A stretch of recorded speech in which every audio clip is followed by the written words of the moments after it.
first thing I want us to understand is that it's not going to get better, so that we'll not keep having these unrealistic expectations.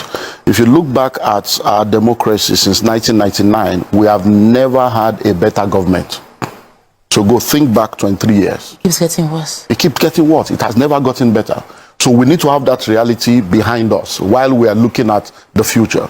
Because see, life is lived forward but understood backwards. We have never had a better government. So to believe or expect that, oh, this one will be better than the former one, you're going to be setting up yourself for trouble. So that's number one mindset you need to have. It's not going to get better. Even when we look at it prophetically, darkness will cover the earth, gross darkness the people. So it's not going to get better. But we're going to go through what has happened with this new government is that they are making the right decisions.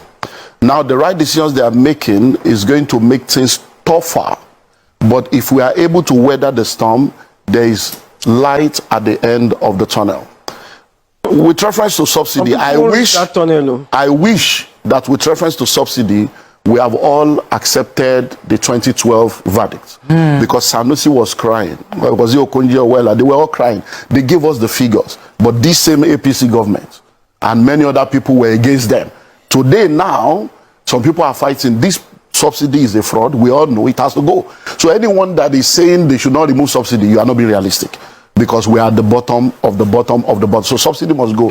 The challenge is always, should it go now? What do we need to put in place before it go? All those are stuff we will discuss with time. But that it must go, it has gone. Number two, the floating of the dollar. It's a good decision. But one thing we need to understand is that there's what we call the gestation period for every policy. When a policy is made, it takes between 6 months to 2 years, all other factors being considered, before the benefit of that policy begins to come. So all these ones we think things are tough. It's not tough.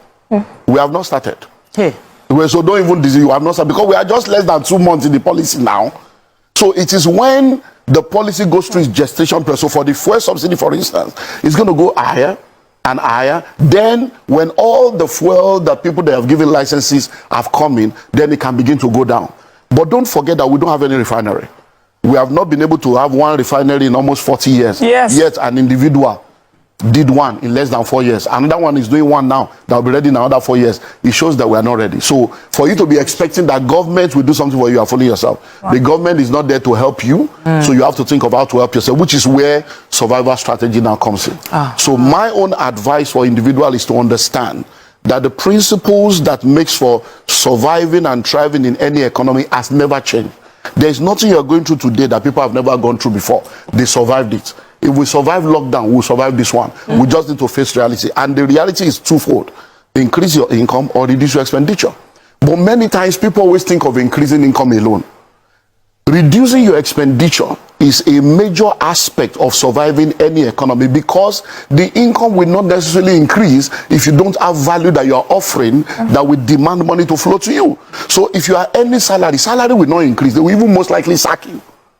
Because if I'm to advise an entrepreneur right now, entrepreneurs should be making the tough decisions. Tough decisions includes letting go of people that you can survive without. Letting go of people so that you can be able to have a lean operation and then be able to survive as a business. So that means you that think that things are tough, that the salary is small, you most likely even lose that small salary, because entrepreneurs will have to make the tough decision. So number one is reducing your expenditure. And I want to deal with the major aspect of life. And please listen to me objectively if you want solution.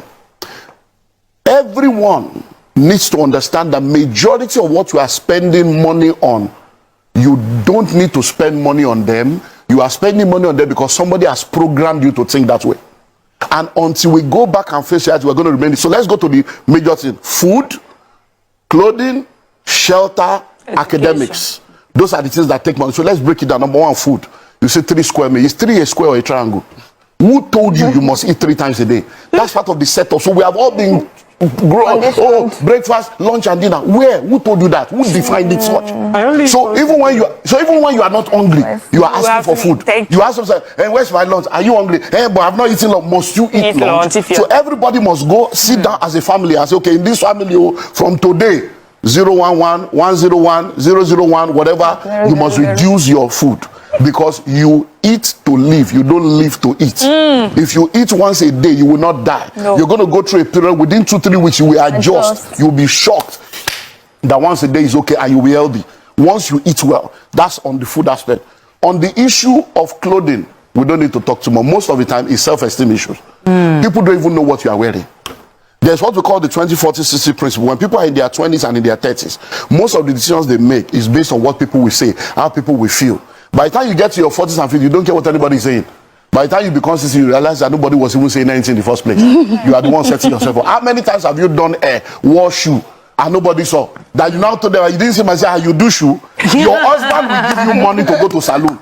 And you will return and he will not even commend you because he has forgotten. There are many things the man is thinking of. It's not that you went to do hair. So most of the things we are spending money on, all the clothes you have in your wardrobe, your bungalow is in your wardrobe, all the clothes you have in your wardrobe, how many have you won? All through lockdown, what did you do with those clothes? We are bag and shoe to match. Our destiny is not matching our bank account. We are wearing both straight. Our life is not straight. Amen. We are wearing three-piece suit. We don't have three-story building. We need to cut down on all the waste and excesses. Then let's go to shelter. Now you have a wife. Many of us grew up in room and parlor. You want to stop him? Husband, wife, and 5 children. We grew up in one room. We grew up in room and parlor. We survived. Cutting was what our parents were using to survive. They didn't have car, they were happy. Now you have cars, you are sad. Now you are in duplex, you are frustrated. Why? Because we have built our appetites over the years based on materialism, what people will think, what people will feel, and we have set ourselves up. You'll be amazed that in Lagos today, the illiterates are the landlord, the educated ones are the tenants.